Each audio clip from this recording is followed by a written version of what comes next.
How me take pin lila yok pia wochi cha kapelo Lakota heka chik alat hoka akan yo ke amachapelo ash washitria David Little elk amachapelo ina Itazipco ayate hetan na ate sichang ayate hetan na ehane wakpawash de elwa tielo ash Wana petikila ia shicha makhochena otoa het hanka Berlin et japi elwa tielo naha iuha chantawa sterna pechi zapelo.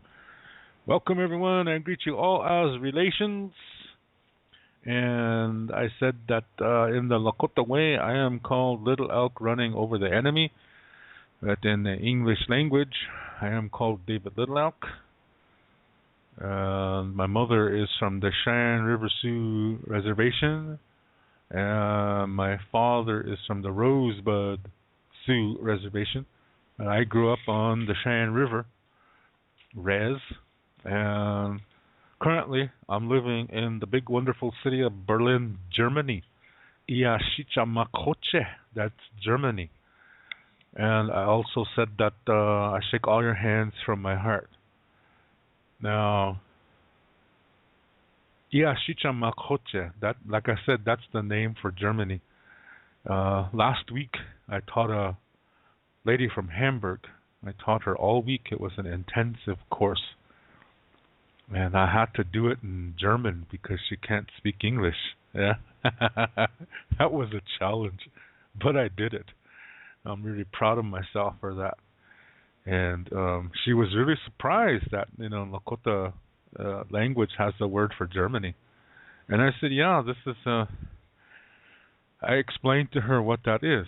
Yeah, for one thing, Makoche is a land and our body of land, and Ia, this is a language. Yeah, and and Shicha means bad.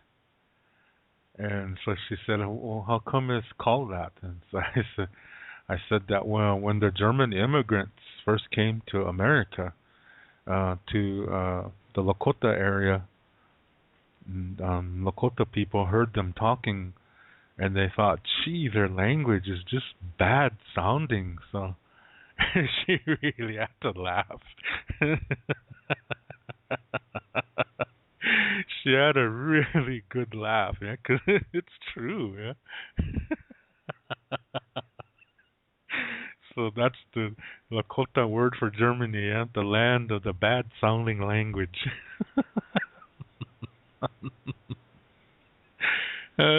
Shoot.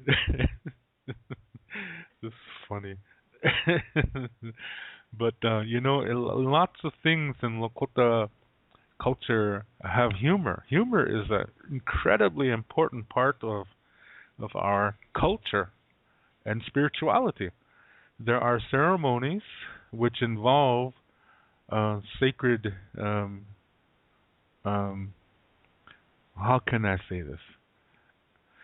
They're men who receive visions from the thunder beings, and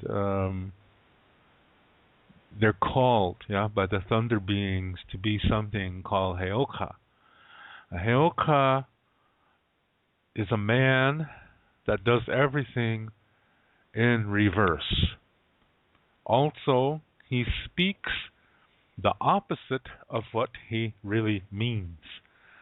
So, for example, if a Heoka would come up to you, first of all, he's going to be walking backwards, and his clothes are either going to be put on backwards or they're going to be inside out or both. And he's going to say to you, goodbye, I hate you, I hope you die immediately, you're ugly, it's not good to see you, hello, and he takes off. So you have to reverse all that. Yeah, you have to You have to you have to um, decode it. And so what he really said was hello. Um, what did this guy say? He's something like uh, what are all the things that I said? I don't know them in order. Wasn't paying attention to myself, which I sometimes do. It's something like uh, you're going to die. Oh no, what he really said is hello. You're going to live. You're going to live a long life. You're beautiful. It's nice to see you. What else did he say? I can't remember that other thing. But anyway, it's the opposite. Yeah.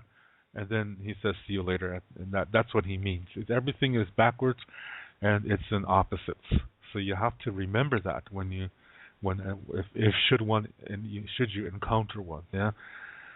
And these are people, like I said, they usually they have dreams of thunder, lightning, and this is a calling. I mean, not everybody who has those dreams is going to be heoka. You have to talk to a holy person about that, yeah, and then because there's something that the thunders do in the visions, yeah. I mean, in the dreams, they don't just see it alone.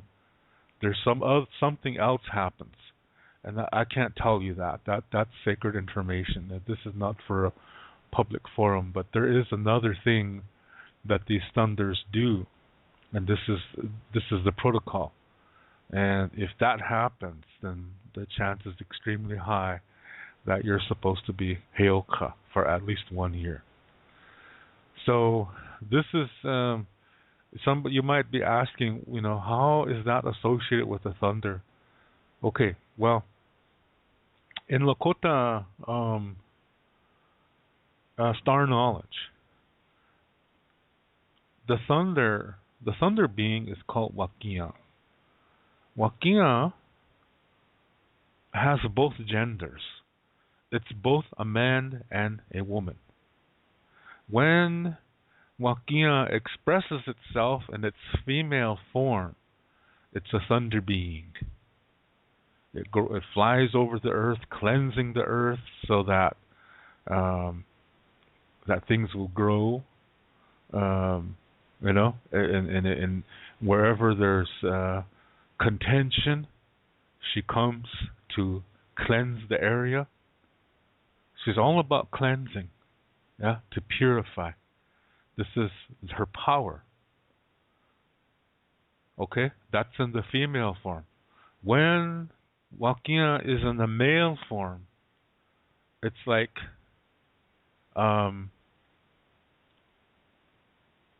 this is when it does things backwards. Yeah, this is when it does things in reverse, and it says things in opposite. And the easiest tasks that you can do, for example, sitting down or stepping over a small puddle of water, something so simple. What the Heoka does is he tries to do it in the most difficult manner as possible, and that ends up usually looking really funny. Yeah, like for example, stepping over a small puddle of water. What a Heoka is going to do? See, remember, it's going to do the Heoka perceives everything in opposites. So the Heoka is going to perceive this small puddle of water as a lake. So he's going to try to swim across. Yeah. It doesn't even make sense, but that's what he's going to try to do, yeah? And he's going to say, "Oh, I'm tired. I don't know if I can make it." And, and he'll be all serious saying that, yeah? That's Heoka. And when you see that, what are you doing? You're laughing. And what is laughter? That's cleansing too. Do you see? The both sides, the Wakia side and the Heoka side, they both do the same thing. They cleanse. If just one does it in one direction, and the female form does it in one direction, and the male form does it backwards. This is why only men can be heokas. Do you see what I mean? It has nothing to do with men being better. No, that not at all. You have remember when you're looking at Lakota concepts, you have to look at them through Lakota eyes. You cannot look at it from a Western perspective, because if you do, you're being ethnocentric. And when you're being ethnocentric, what you're doing is you're judging another culture's standards by your culture standards, which is saying you're better, you're above. Yeah, and if the people don't agree with you, then they're wrong. That's putting you in the role of an oppressor. This is duality. So that's why I said when you look at a culture's teachings, a culture's stories and concepts, you got to absolutely look at it through that culture's perspective. You cannot use your own, because then you end up becoming dualistic. Yeah. So I know a lot of feminists are probably upset at what I said, and that doesn't concern me, because I'm speaking from the Lakota perspective. Yeah, if they want to be heokas, that's their, nobody's going to stop them. There's no heoka police. But you have to remember one thing: heoka police. Today's tribal police. Heoka Iktomi police force. Shit, if you're on a res, you know what I mean. Anyway, the bottom line is this. In Lakota, we have this thing called Wawokia. This is the natural law of generosity. And what this is that however you communicate, that energy in that communication is going to return to you 4 times as powerful. So if it's unhealthy, for example, breaking a cultural protocol, that would be considered unhealthy. If you do that, that's going to return to you 4 times as strong, that energy, and it's going to mess you up. Yeah, this is not a threat. It's just the way nature works. Okay? So it's not a threat. It's not meant as a scare tactic. I never said, hey, if you're a woman, don't do this. I never said that. Go ahead and be a heoka if you want to. I'm not going to stop you. I'm not going to say you're wrong. I just want you to be aware that there's consequences to these kinds of actions. That's all. And you just have to be ready to deal with it. Okay? So I'm not trying to instill fear in anybody or anything like that, just to let you know, hey, this is what you're going to be looking at. Okay? All right. So that's heoka. Yeah? That's how they do this. Now there's a lot of new agers that they pay for there's this fake medicine man by the name of Jaime Estes Storm or something like that. Says he's a Cherokee. No, he's not. He's a white man. He's not a Cherokee. And a lot of things that he says are lies. And what he tries to do is he tries to take concepts from different tribes and put them together and call it the Indian way. And this is incorrect, because every culture has a different perspective. Every culture has a different spirituality. So you really can't do that. That's like taking car parts from Nissan, Volkswagen, Chevrolet, Ford, Fiat, Renault, and what's that one up in Toyota? No, not Toyota. The one up in Sweden. What's that car company up there called? I forgot what they're called. Volvo? Is that what they're called? Real good car company up there. I can't remember if it's Volvo or if it's a different one. But it's like taking parts from all those different companies and trying to put together one car and calling that the car. It's not going to work, because every car company uses their own kind of you know um, measurements to their own. Their car parts are they're not going to work for all brands. So this is part of how they keep things unique, and that's how Indians are too. That Navajos see things one way, Lakota people see things another way, Apache see things yet another way, and nobody's wrong. It's just that people just have these tribes just have their own way of seeing things. So when you look at those concepts, you have to look at it through their eyes. And you really can't take something from one and something from another and then combine it together and say that's the Indian way. It doesn't work. That's what this Jaime Estes Storm does. And like I said, he's not a real Indian. This is a fact. I know this 100%. Yeah, and as I do my research.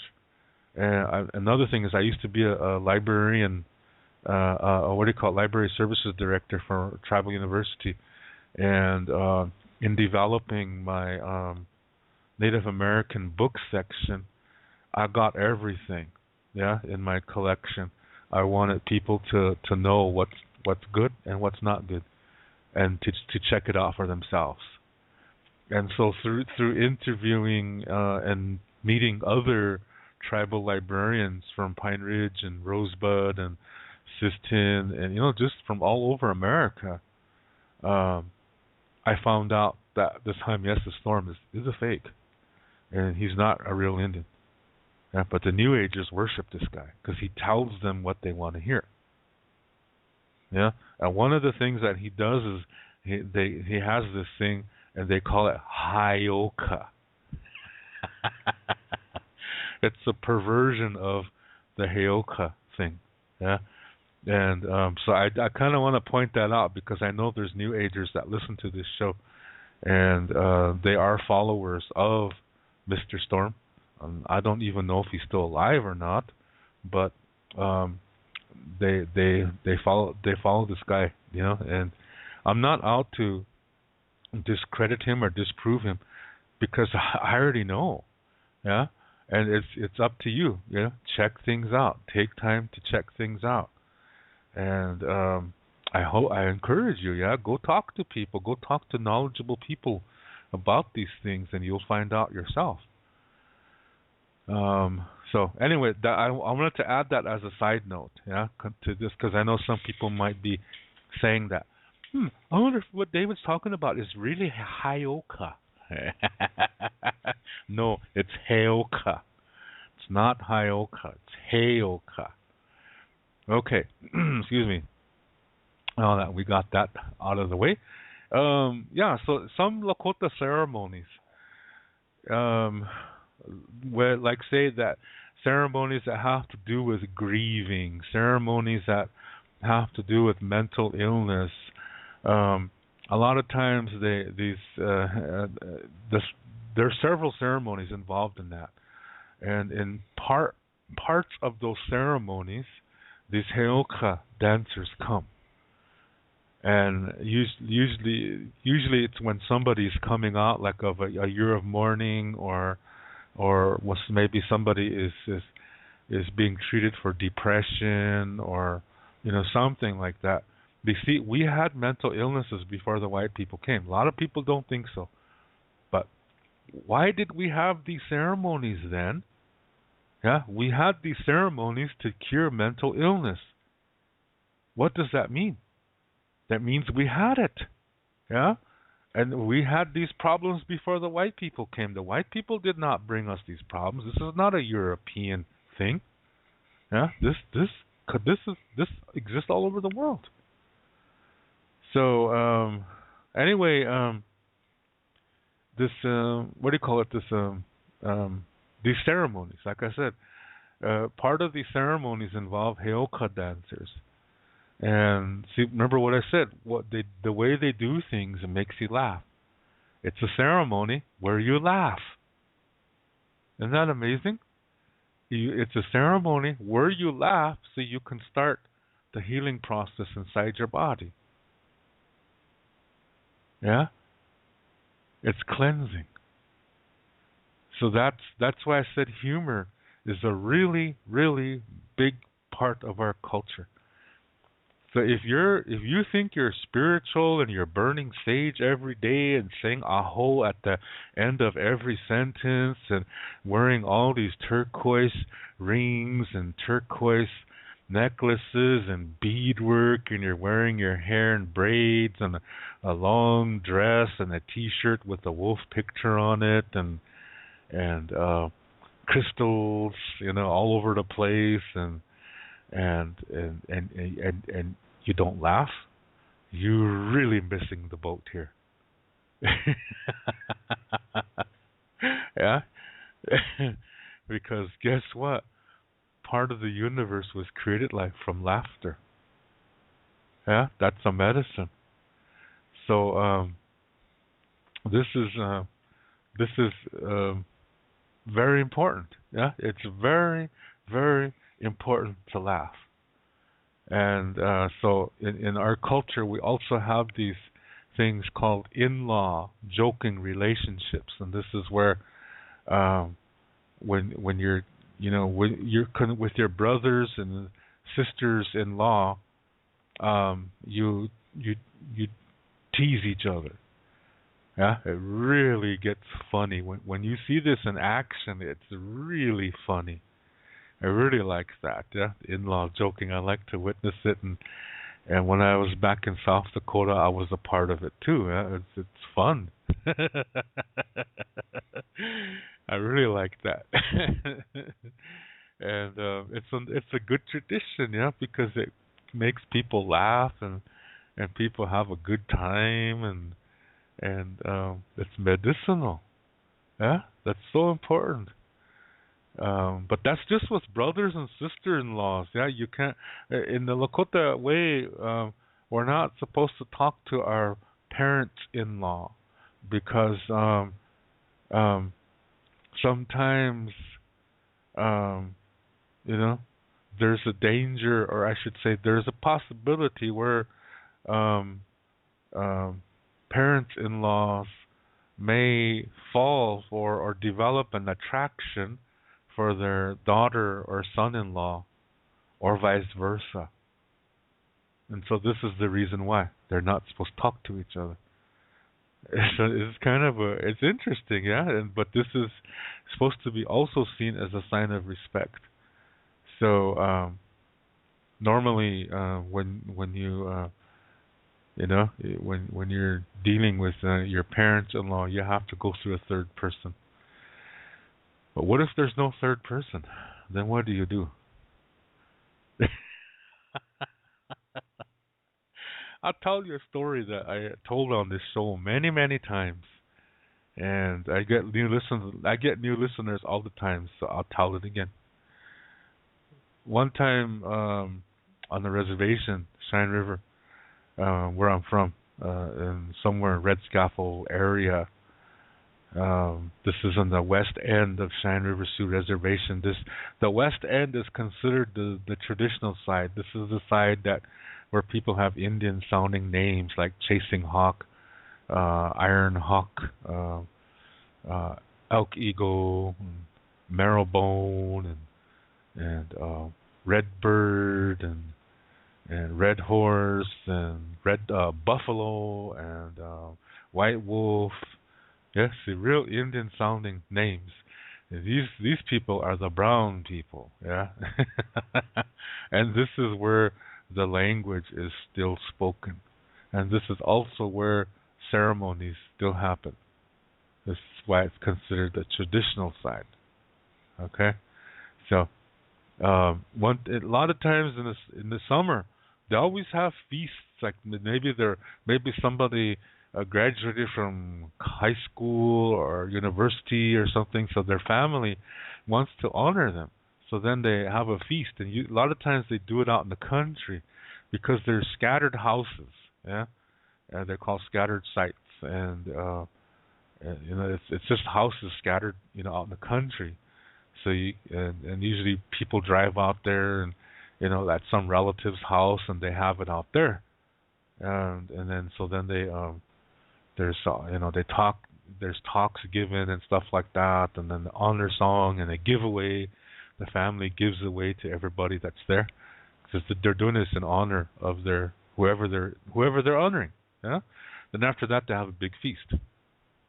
Anyway, um, during this one, there was this lady. They were doing it at this one couple. Yeah, the wife's mother. It was her house, and the men were outside and they were talking, and the women were doing things and stuff like that. Everybody was preparing food. You know, the men were watching the. Usually they use a big old cast iron kettle to cook soup and tanira all day long. Yeah. So the men usually watch over that, tend to the fire and stuff like that, and the women are preparing other things, and there's a lot of socializing and in-law joking going back and forth, and it's just hilarious. Yeah? It's really fun. Anyway, this couple, the woman came up to her husband and she said, "Could you go in?" And she said, "Hey, yeah, hey, could you? Hey, you come here. Could you go in and?" Could you go into the house? She said, "I need to get I need that pot, that blue pot, and because I'm gonna put a watermelon in there." She said. So he said, "Okay," and she said that it's in the cabinet that it's on the floor, and it's beside the refrigerator. She said. So he said, "Okay." So he went into the kitchen here. Oh my goodness, his mother-in-law was standing in there. And she was standing beside the refrigerator right in front of the cabinet that had that blue pot. So he didn't know what to do because he's not supposed to talk to his mother-in-law. And there's nobody else. They're the only two that are in the kitchen. So he's like, "Oh no, what am I going to do?" He said, "My wife really needs it too." He was thinking. He didn't say anything. Here a cat walked into the kitchen, and so this man said, "Hey, kitty," all in Lakota, yeah. "Hey, kitty, how are you doing? Gee, it's good to see you. Gee, I didn't see you in a long time," he said. And he said, "You know, my wife, she really likes you. And you know what? She asked me to come in here and get that pot that's in this cabinet by the refrigerator, but I can't seem to find it," he said. so so the mother-in-law didn't even turn around. Yeah, she kept her back to the son-in-law, and the mother-in-law said, she looked down and said, "Oh, hi, kitty." She said, "Just in case anybody's looking for that blue pot, it's over there at that other cabinet." She pointed to where it was. so then, so then, so then that kitty just was just looking around, yeah, just looking at both people, and so then that man he went to that other cabinet, and there it was. Yeah, it was not where his wife said it was. Yeah. So then the man was, "Oh, thank you, kitty, for telling me," and and then he said, "I'll see you later," and he went out the door. Meanwhile, the cat's just looking around, yeah, wondering what the heck are these guys doing anyway. You see, that is a humorous way to show you how people deal with that. Yeah, and again, humor. See how important that is. It's really, really important. And so, uh, it, when you go to any kind of Lakota gathering, you're gonna hear people laughing somewhere. You're gonna hear people laughing. And man, it can get funny. Yeah, it can really, really get funny, especially when brothers-in-laws are going against. I mean, are going at it. Yeah, then it gets really hilarious. I miss that. Yeah, because they don't have that in this culture here in Germany. So I don't have I don't have any in-laws to tease. Oh shoot! But see, if I were to, excuse me, if I were to get married over here, see, I have to adjust. Yeah, I cannot impose my standards upon the people that don't understand. Yeah, so the chances are I have to talk to my future parents-in-law. You see what I mean? Um, and what was the other one? Oh, another one that was looking people in the eyes. A lot of times, see, in our tradition, and this is dying. Yeah, this is really, really dying today. Is that you don't look people directly in the eyes because a power can travel through there, and it can go in your mind, and it could make you sick. So, out of respect, you don't look people in the eyes when you talk to each other, unless it's your somebody you trust. Because remember, you're letting them into your soul, basically. So you only do that to people you trust and in private. This is not something that you flaunt. Okay? So this is really really an old custom, but see, today, people don't do that because they're becoming incredibly westernized, and it is kind of sad. But that's how it is, yeah. So, for example, when I moved here, that was something I had to learn how to do. I had to learn how to look people in the eyes, because if I didn't do that, they might get suspicious about me. They might think that I'm kind of weird, or they might think I'm not interested in in having that person around. So that's something I had to learn. And a real good friend of mine from India, by the name of Lily, she helped me with that. Yeah, and so I'm very grateful for that. So now I can look people in the eyes. Yeah, so it's no problem. I see somebody and talk with them. I make direct eye contact, and it's nothing now. Yeah, I have adapted because I'm not on the res. I have to follow the social rules of this country, of Berlin. Yeah, so when I go back to the res, I'm looking at everybody, and I'll get mad. Hey, come here looking at me like that. What do you think anyway? I go to the res and look everybody in the eyes, then they get suspicious of me. It's just the other way around.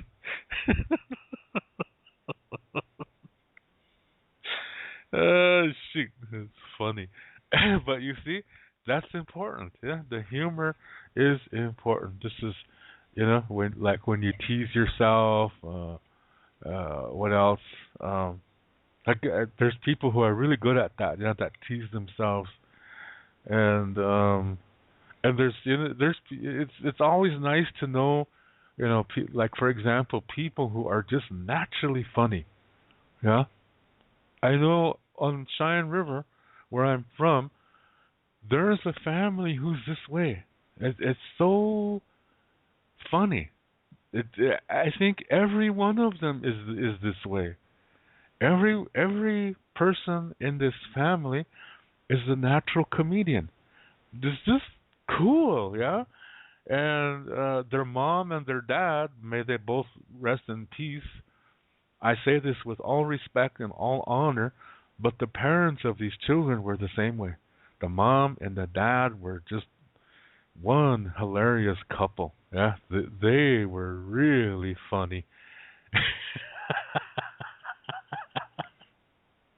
I really like that couple. Yeah, and I'm not related to them at all. But my mother used to work with the wife.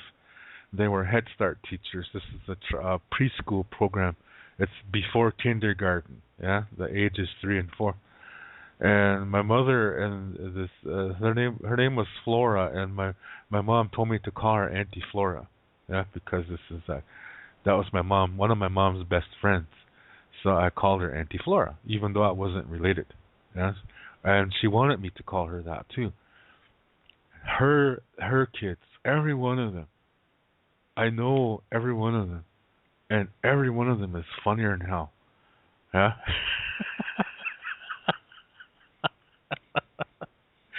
I can really tell you stories, but I'm not gonna.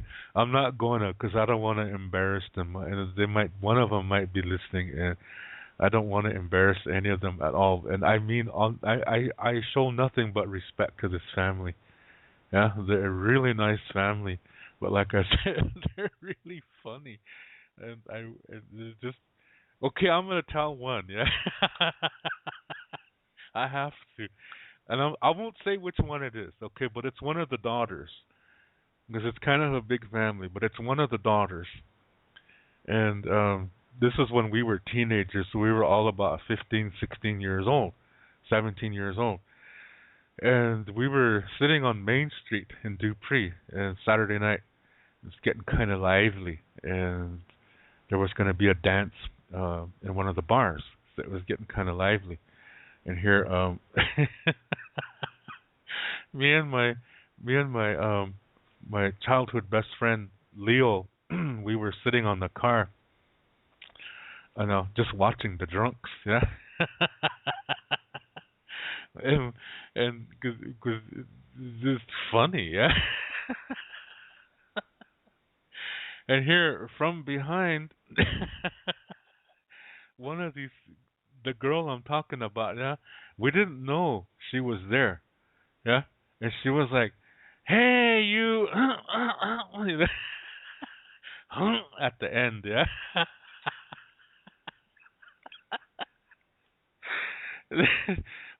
See, there was some steps behind the car, and she saw us sitting there, yeah, and she said, "Hey," and she was trying to say, "What are you guys doing?" And here she tripped. Yeah, she lost her balance. She tripped.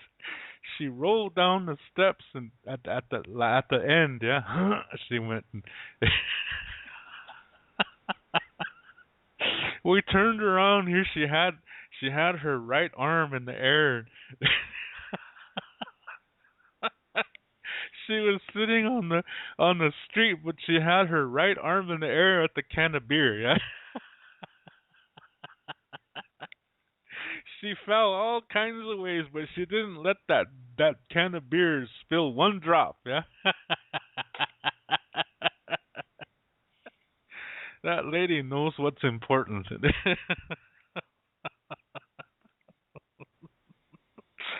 so, so we turned around and was like, shit, not that cool.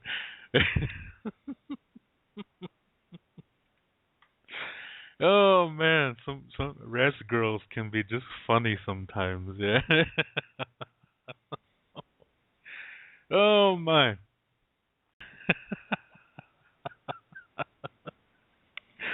But see that kind of thing, yeah, and then there's people, like I said, there's just people who are just naturally funny. They're like medicine, yeah. It's good to have a friend like that that's naturally funny. That no matter what kind of difficult time you're going through, they somehow find humor in it. And while you're hurting, you can laugh. They're bringing you some healing. That's so wonderful when you something like when you can find a person like that for a friend. You know what I mean? And I know a number of people like that that are they're just naturally funny. Yeah. And so this is what I'm saying. Humor is such an important part of our culture. The emotions are meant to be expressed. If it's a difficult experience, you express it without hurting anybody, including yourself. Then you start learning from it, making the most of it. Then you receive peace, knowledge, and wisdom. And those are blessings. Okay? So we're not supposed to force it. I mean, we're not supposed to force an emotion to stay within us. We're supposed to learn and then the emotion leave. Even if it's a good time, even if it's a good, happy experience, we're supposed to enjoy it, make the best of it, and then when the next experience comes, we let that go now. Yeah. What this is also saying is that it's dangerous when you stay in an emotion. If you cry all the time, if you're scared all the time, if you're angry all the time, you have a rage problem, or if you try to force yourself to be happy all the time, if you laugh too much, this can get dangerous. It's too much of something. Yeah? When I was a little boy, we went on a camping trip, and we stayed at this log cabin, and just so happened there was a TV in there. And my cousin Curtis was with us, and I think we were watching this old TV series called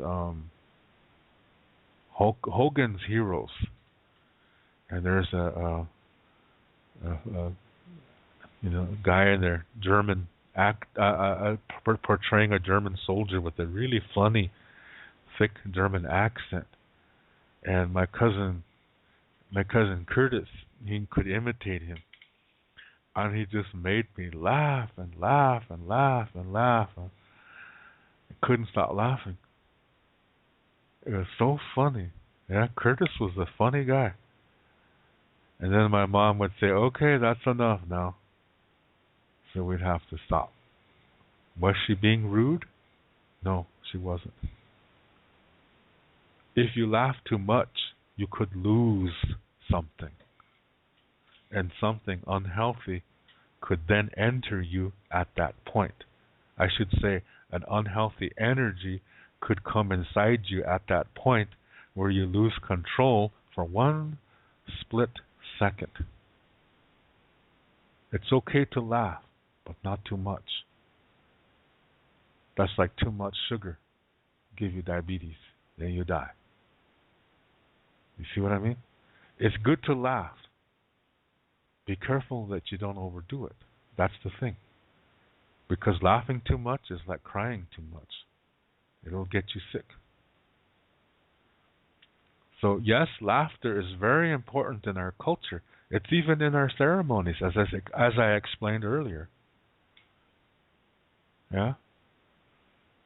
But if you try to force yourself to laugh all day long as a way to give yourself medicine, you are becoming addicted, and this is going to get dangerous because it's going to change your way of thinking, into which you become closed-minded, and you will do very irrational things that you would never have done before, all just to force yourself to laugh.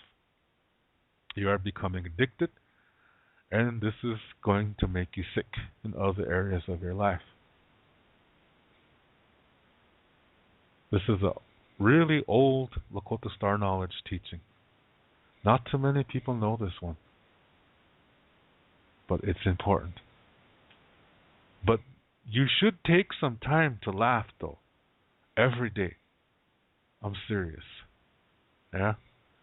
Whether you have a favorite TV show or something, yeah, and record that if you're at work or something.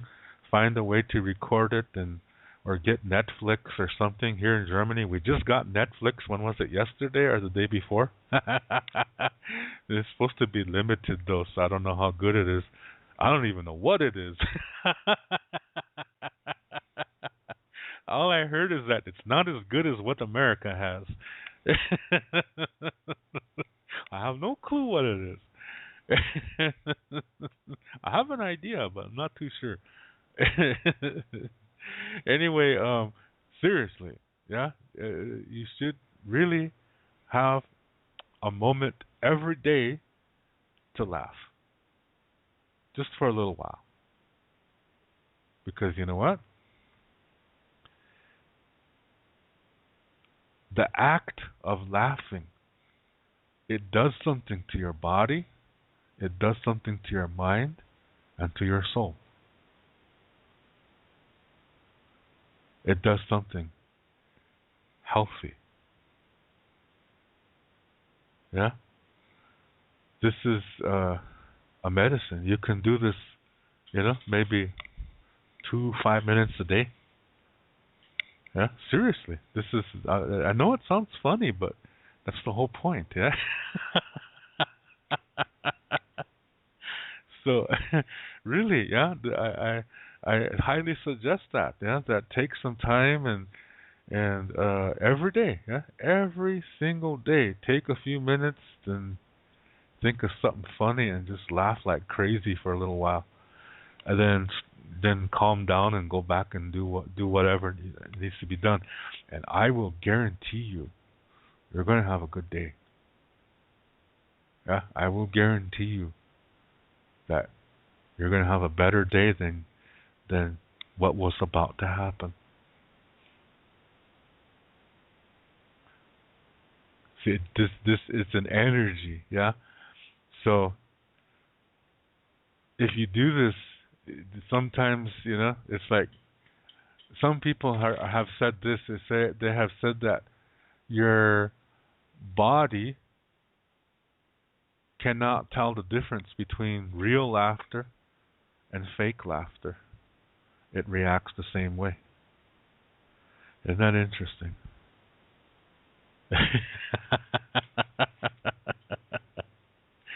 See, I just did my moment for the day.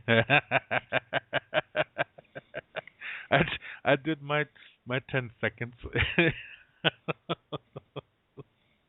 Shit, now I'm doing it again. See, this is what I mean. It can lead to that. It can lead to a real laughter. Just do that for a few moments each day. And I guarantee you things are really going to turn for you. That's healing. Yeah? Some of us, we exercise our bodies, some of us we exercise our minds, and some of us we exercise our souls, but we don't exercise our emotions.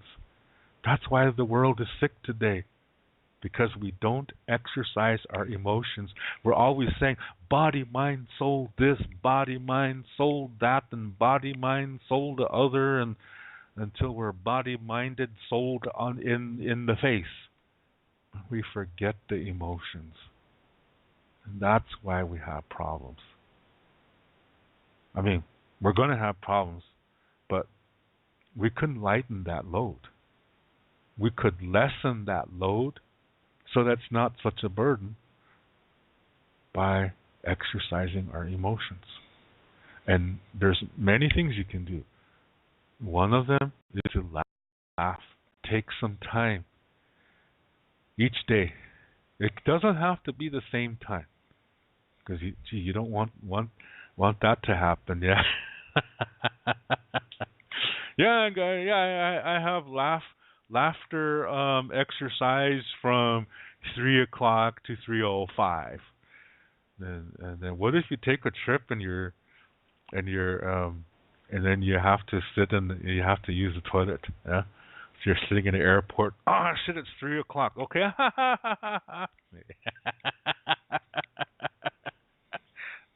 that might not be too cool, yeah? So anyway, or tune into this show. And listen to my mistakes, and you can have your laughter exercise for the day. Heck, anyway.